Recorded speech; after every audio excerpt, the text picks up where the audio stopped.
Good afternoon, ladies and gentlemen. I wish to first acknowledge the Tsawwassen First Nation on whose ancestral territory we are today and thank them for allowing us to gather on their lands. I'd also like to acknowledge the presence today of Yeltsilowet from the Squamish Stolmach. So Faye Halls from the Squamish Nation, who's here visiting with us today and working in partnership with Kwantlen Polytechnic University. It's been a while since we've seen one another, so lovely to see you again. And Faye is Department Head of Employment and Training in Squamish Nation, and we're glad you took the time to be with us today. So ladies and gentlemen, my name's Ian Tate, and I'm your MC for today, and I'd like to thank you for attending our event today. We'd also be remiss if we didn't acknowledge our sustaining sponsors and partners and people that help us make it, people who help us make all this possible. And you've seen their names scrolling on the to the right of me. And I just want to acknowledge Port Metro Vancouver, who's represented by Tanya Hawk today. Tanya, thank you very much for being here. And of course, shooting us today, in the best sense of the word, is Delta Cable. And Aisha Khan is there, the senior representative and the producer of Delta TV. So Aisha, we're delighted to have you here today as well. We have our sustaining gold sponsor, Century Group, our silver partners, Alpha Aviation, MK Delta Land Corporation, Global Terminals Canada, Grosvenor International, Kwantlen Polytechnic University, who's represented today by Jim Pelton. Jim? Wave, there we go. Jim's Executive Director of Continuing and Professional Education, and he's got a plan for everybody in the room, right? It's lifelong learning, right? Yeah, exactly. So anyway, and also Polygon and West Shore Terminals. We also have our program partners represented.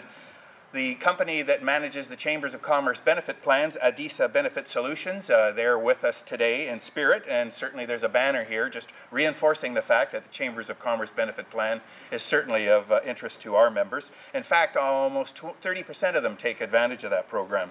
We also have First Data Payment Services for Business, and our media partners, Delta TV, who I've mentioned before, and the Delta Optimist, represented today by General Manager Dave Hamilton. So let's give our sustaining sponsors a round of applause. And we also have some special guests here, representing Carrie Lynn Finley, Minister of MP for Delta Richmond East and Minister of National Revenue, Jackie Zellweger.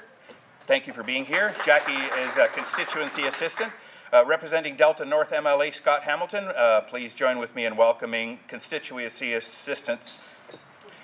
Please join with me in welcoming constituency assistants Kim Kemble and Debbie Ward. Nice to have you here. And Delta South MLA, Vicki Huntington. We are delighted to have Bernie Kunzen, her constituency assistant, with us today as well. Councillor Robert Campbell of the Corporation of Delta and Corporation Liaison to the Delta Chamber of Commerce is with us. Where are you, Robert? There we are. Thanks very much. And if your hands are getting tired, please save it up to the end and let's blow people out of the room. Anyway, representing the Delta Chamber of Commerce Board, we have Orv Nicol as Chair, Dave Hamilton, First Vice Chair, Mr. Gordon Payne from Harbour Links Container Services, and Barry Hartman, co-founder and marketing manager of 505 Junk. And boy, have we got a pal for you over at the Chamber. I'd also like to introduce our head table guest today. Representing the Ladner Business Association, we have Jackie Zellweger, who you can applaud again because she's here a second time in a completely different alter ego. We also have Orv Nicol as chair of the Delta Chamber of Commerce. Minister Naomi Yamamoto, who will be more formally introduced momentarily. Gary Gumley from Trovalue, the community app, and you'll be hearing more about that from us in the near future. Carlene Lewell, representing the Tourism Delta and also Delta Gymnastics Society. Tumblin'. Anyway, and Lydia Elder, who is the Executive Director of the Tsawwassen Business Improvement Association. Ladies and gentlemen, your head table. So I would like to invite Kim Kendall, Constituency Assistant to Delta North MLA Scott Hamilton, to come forward and to introduce the Minister. Good afternoon. My name is Kim Kendall, and I am a Constituency Assistant to Scott Hamilton, your MLA of Delta North. Emily Hamilton wanted to be here today, but he is unable to get away from Victoria as the legislature is in session. So he's asked me to come here in his stead to read a few words on his behalf. First, he wanted to thank you all for coming out today. And of course, a special thank you to the Delta Chamber of Commerce for hosting this wonderful event. Some of you may not know, but this week is Chamber of Commerce Week. Chambers of Commerce Week is celebrated annually during the third week in February and was proclaimed by the province to recognize leadership and significant volunteer hours put by the Chambers of Commerce in communities throughout BC to support local business communities. This year's theme for Chambers of Commerce Week is Strengthening Business, Building Communities. This theme is so fitting as the Chamber services as key representatives of their business community and actively listen to business needs and continually articulate them to government. And this is why today's luncheon is so pertinent, because it will reaffirm what our government has done to address those needs and to celebrate a pillar of our community, small business owners. And there is no one else in this room who has fought as hard to cut red tape and reduce the cost and burden of needless regulations for small business owners than Minister Naomi Yamamoto. And it is with great pleasure that I give her the floor and welcome her today.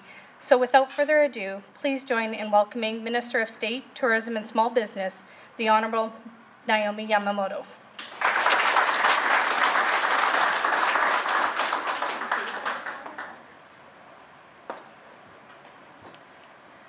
Before I get started, I was wondering if I could ask Ian and Orv to come up and receive this proclamation. It's so formal, you'll laugh. It actually says, and I'm not going to read the whole thing out, but it starts Canada, Province of British Columbia, proclamation. Elizabeth II, by the grace of God, of the United Kingdom, Canada, and her other realms and territories, Queen, head of the Commonwealth, defender of the faith, to all whom these presents shall come, greetings. Whereas, Chamber of Commerce Week. So, and you actually need a magnifying glass to even read this thing. Shall I? Okay, sure. All right, that's Perfect. And I'm just going to. So here's the proclamation.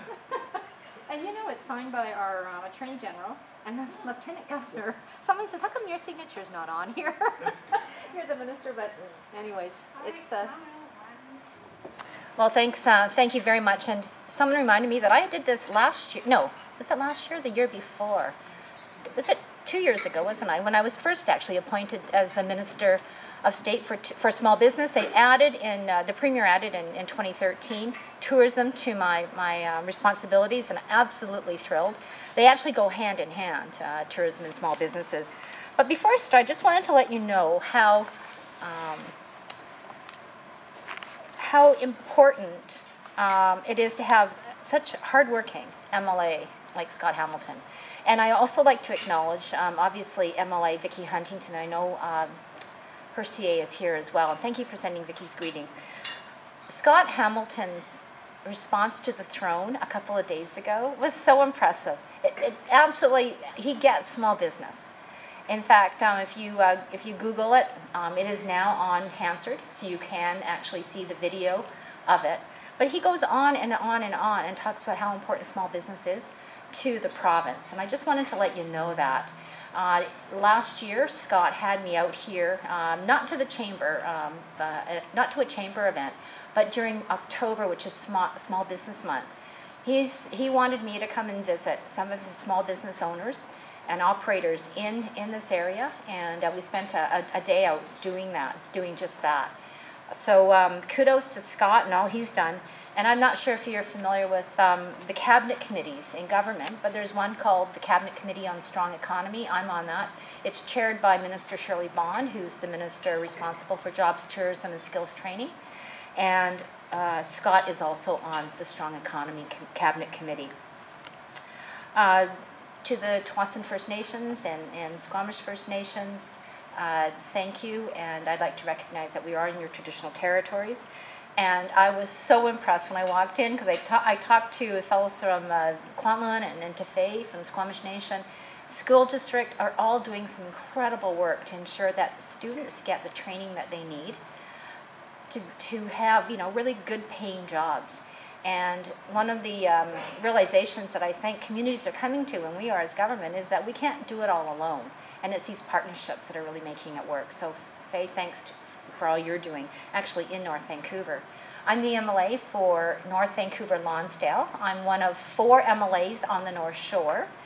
And I can tell you that having colleagues, all BC Liberal colleagues, is actually quite an interesting experience. We see that as well in Kelowna, where you have the Premier, you have Norm Letnick and Steve Thompson, and working together as a team. So we consider ourselves in North Vancouver on the North Shore, Team North Shore. And it's a really good feeling having colleagues in neighboring ridings working together so well. I personally have a huge respect for the Chamber of Commerce movement. I am a North Vancouver Chamber of Commerce member. I've been a member for forever, it seems. I was first approached in 1988 when I first started my small business up. It was a graphic design business. And they said, do you want to join the Chamber? I had no idea what the Chamber did. And I said, no, I'm just too busy to join. But come and see me again in the new year. And I guess between October and January, when the membership salesperson came to me, I realized that, you know what, I could even be busier, but I'll have to hire somebody. And in my mind, I kept thinking, you know, I'd have to generate so much more revenue to double my salary costs, right? When you're a small business, you hire one more person, you've doubled your costs. And in a lot of cases, your wages and salaries for a small business anyways is a huge percentage of your overall expenses. So, you know, for a small business owner to go out and hire their first employee is actually quite a significant a move. 98% of all businesses in British Columbia are considered small businesses. How we define small businesses are any business that has 50 or fewer employees. That's considered a small business. But of that 98%, and this is almost 400,000 businesses in BC that are small businesses, of that 98%, over 80% actually have 5 or fewer employees. So, you know, when I was busy, we probably had about 5 people working in my graphic design studio. When we weren't, there were probably 2.5 of us, and we usually often had students working as well. But I think with your Delta Chamber of Commerce, it's probably similar. You've got some really large companies that are huge supporters, but the vast percentage of your members are actually have 5 or fewer employees. Even the newspaper, who was it that I was talking to? You have 10 employees. You know, it's a small business. I know they're part of a larger chain. But you know, a lot of these companies that are businesses that you reach out to for sponsorship, and I know they're probably always asking for sponsorship, and you know, they're small businesses, and it's small businesses that actually, I think, come to the plate and really are there for the communities. So when we say, and I firmly believe this, that small businesses are the heart and soul of our communities, you don't have to look any further than the Chamber of Commerce and the members to see that. I am also part of a club in government that has 4 people that have either been the chairs of the BC Chamber of Commerce or sat on the board. So Minister Steve Thompson, he was the chair of the BC Chamber of Commerce, chair of his local Chamber of Commerce in Kelowna. Coralie Oakes, she's the minister responsible for community, sport, and cultural development. And she was on the board of the chamber. And Ian, she did, wherever Ian is, she had your job in Quesnel at one point. And Minister Bill Bennett, he was on his way to be chair of the BC Chamber of Commerce, but he stepped down to run in, I think, probably around 2001 or so, and was successful. But he was also a local chamber chair as well as on the board of the BC Chamber of Commerce. So we we recognize in government the strength of the Chamber of Commerce movement.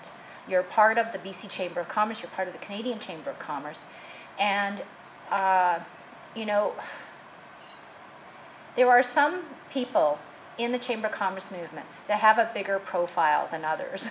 And one of them is John Winter. And I don't know if he's ever come out to speak. He's, you know, almost 7 feet tall. And I don't know if you know, he was a professional baseball player. Actually played in the major leagues at one point. Anyways, when I look to getting feedback from small businesses or from the business community, I look to John Winter. So I just want you to be comfortable that your membership with the BC Chamber of Commerce goes a long ways, because he is so well respected in Victoria. I'm not sure that you know about the Small Business Roundtable. Has anybody heard of that? Good, one person.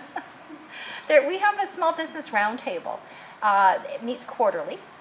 I'm the chair, and it is made up of appointed people from around the province, representing the province geographically, as well as representing the major job sectors in British Columbia. Not all of them, but most of them.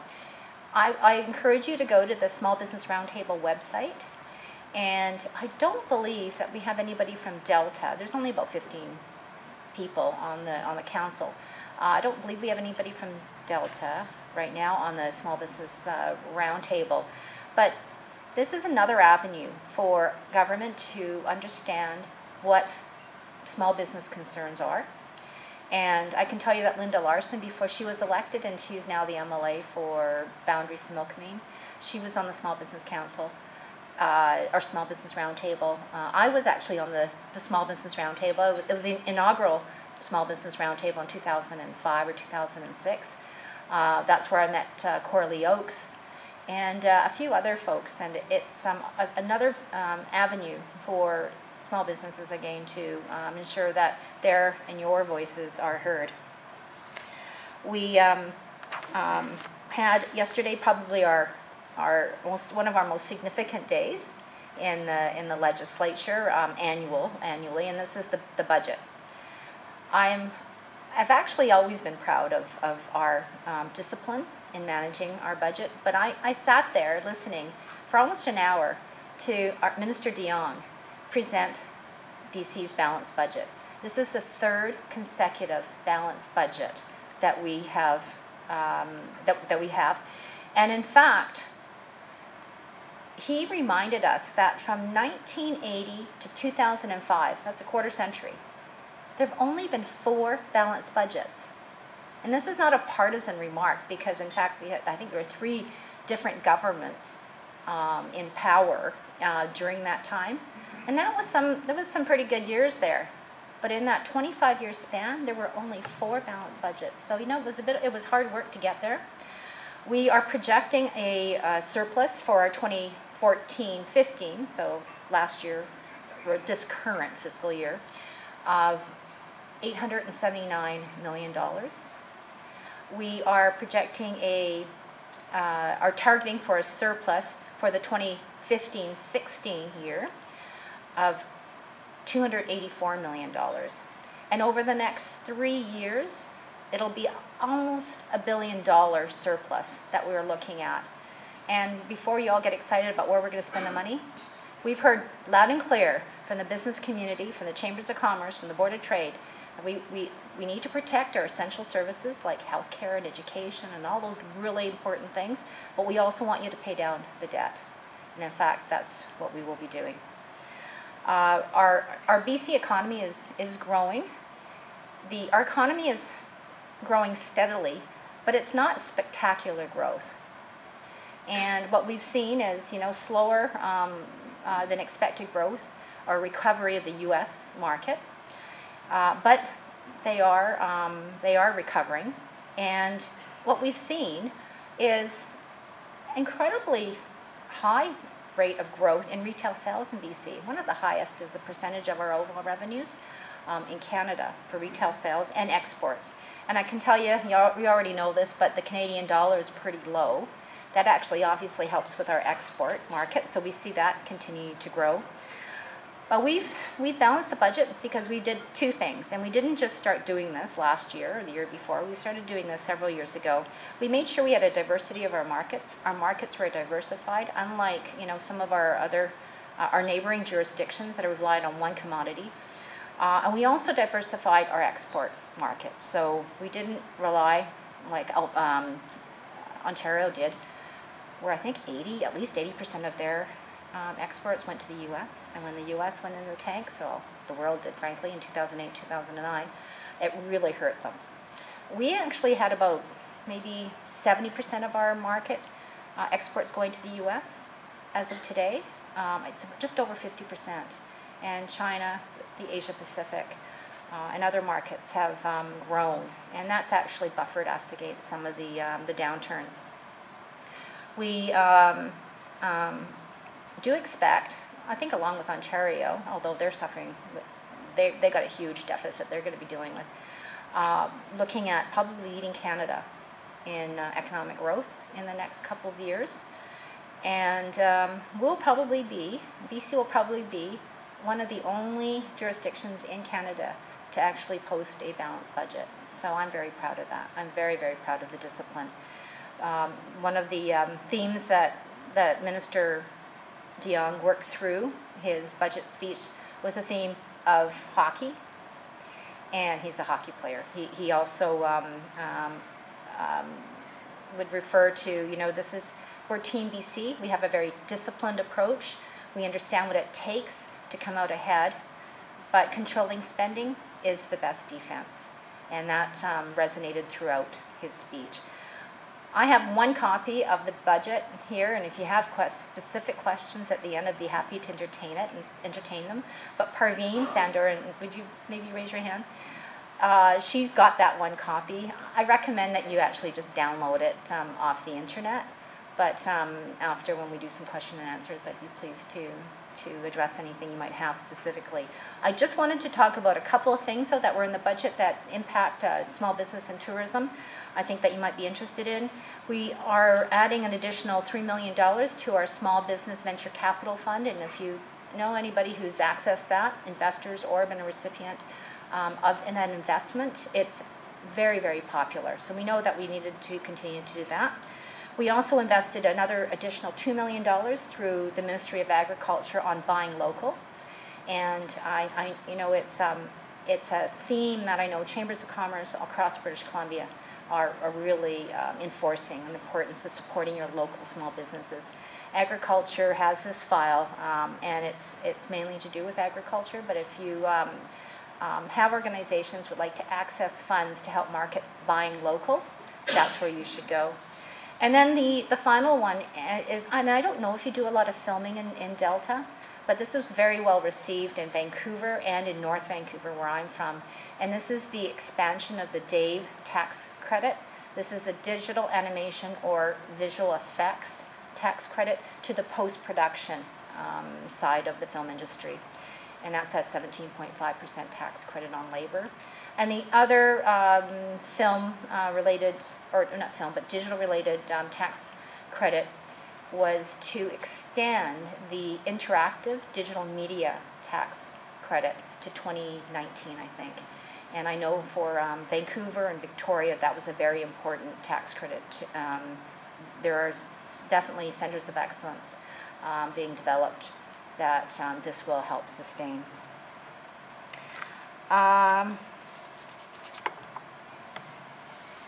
I asked my staff to find me some local success stories in Delta, and I don't know if Barry is here from 505 Junk. Barry, oh, you knew about the Small Business Roundtable. Good.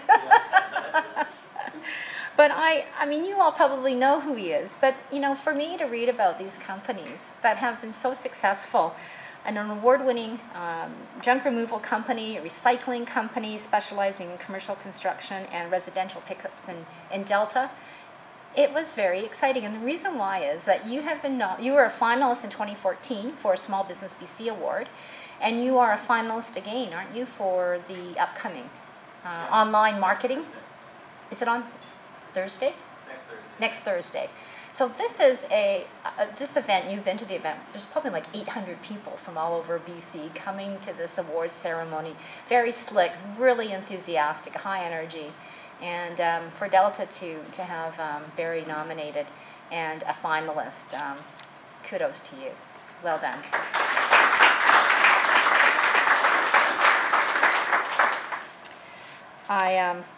I've also got the responsibility to reduce red tape and regulatory reform. We were so happy a couple of weeks ago. It was Red Tape Week, and it's sponsored by CFIB.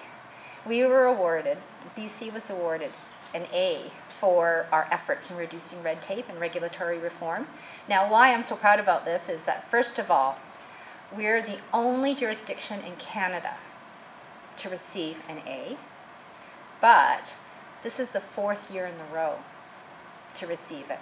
No other jurisdiction in the last 4 years, or perhaps since they started doing this, and I think it was for 4 years, has ever received an A.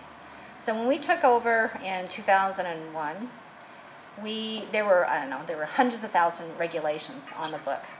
We systematically removed 42% of unnecessary regulations. That's 154,000 unnecessary regulations that are now no longer on the books. But you know what? There's still more to do. I know there's still more to do.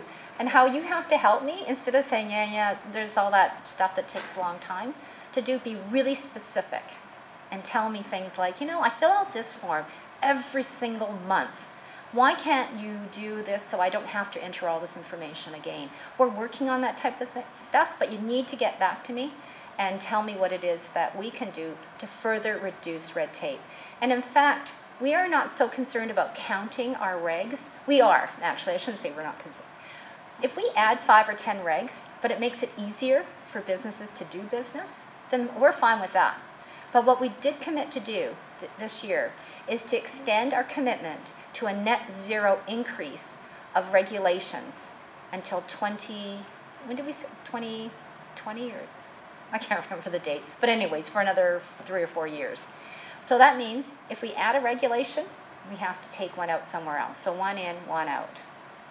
And we've been doing that. We made that commitment a few years ago, and we actually did reduce another further 10% the number of regulations that we had. So I think it's like something like 2008, say, or something like that, where we said we weren't going to increase it anymore. But through that constant counting and being on top of this, we further reduced our regs by 10%.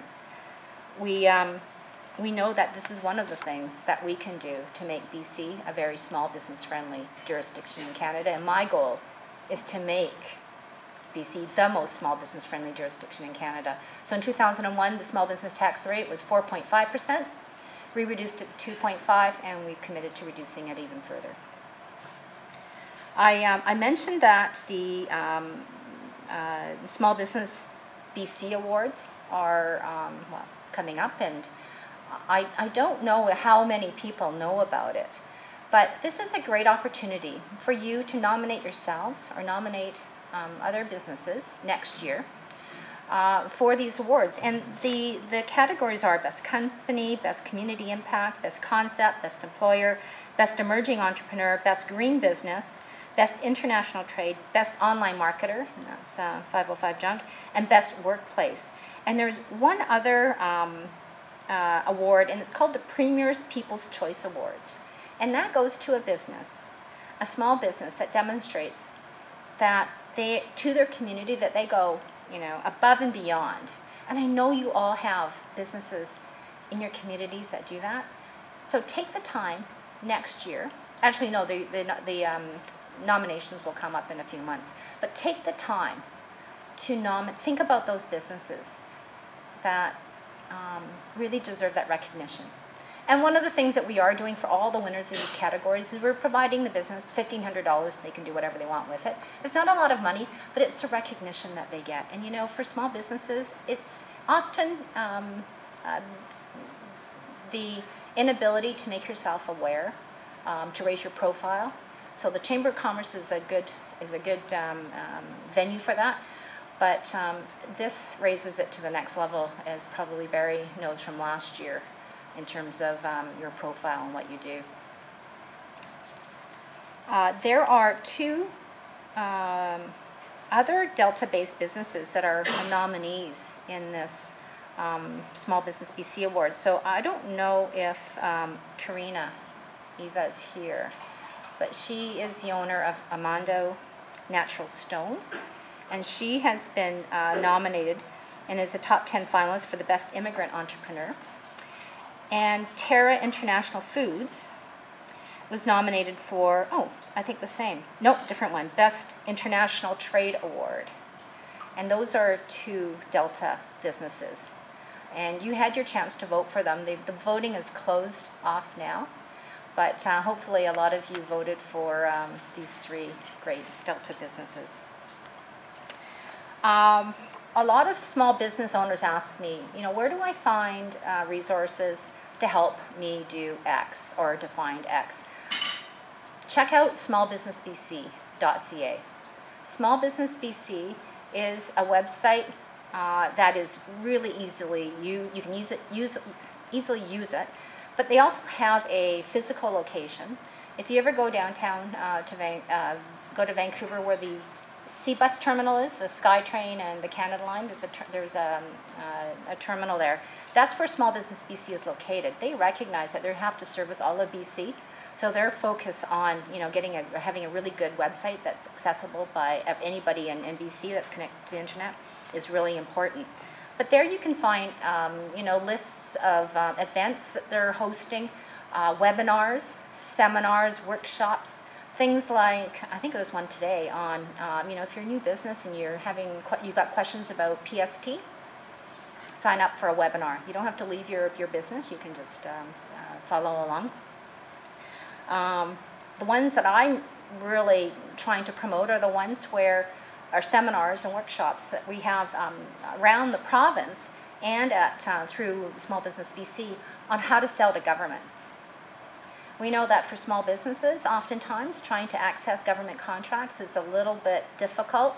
One of the things that I worked on last year, and I'm so proud of, the small businesses said to us, you know, we don't have a lot of time filling out the RFPs, the response to RFPs. Sometimes for even a $30,000 contract, you make us respond to a 60 or 70 page RFP. And, you know, if you're unsuccessful in getting it, you almost feel like charging government for your time. So what we did, we said, for any government contract worth less than $250,000, 2 pages. That's it. So hopefully you'll take advantage of that. But again, you know, a lot of people just don't know how to access government contracts, or you've got a product or service that government doesn't even know to ask to buy, right? And that for me is the most frustrating thing, because we don't, as government and the bureaucrats, don't necessarily know what the latest and greatest disinfectant for hospitals are. And they send out these RFPs for things that they already know about. So how do you, if you're a small business owner, got something new and innovative, get to government? So now we've got some workshops, and you can go to Small Business BC and look that up. It's either a webinar, you can go in person and go to some of these things. How to sell to government, and then how do you sell your things to government that we don't even know we need to ask. So Small Business BC is a great resource. And the other reason why it's a good resource is because there are a lot of federal programs that are absolutely fantastic for small businesses. And I know, as a former small business owner, I didn't care if it was a province or the feds where the money or the resources came from. You just want everything in one place. And so that's what Small Business BC has done as well.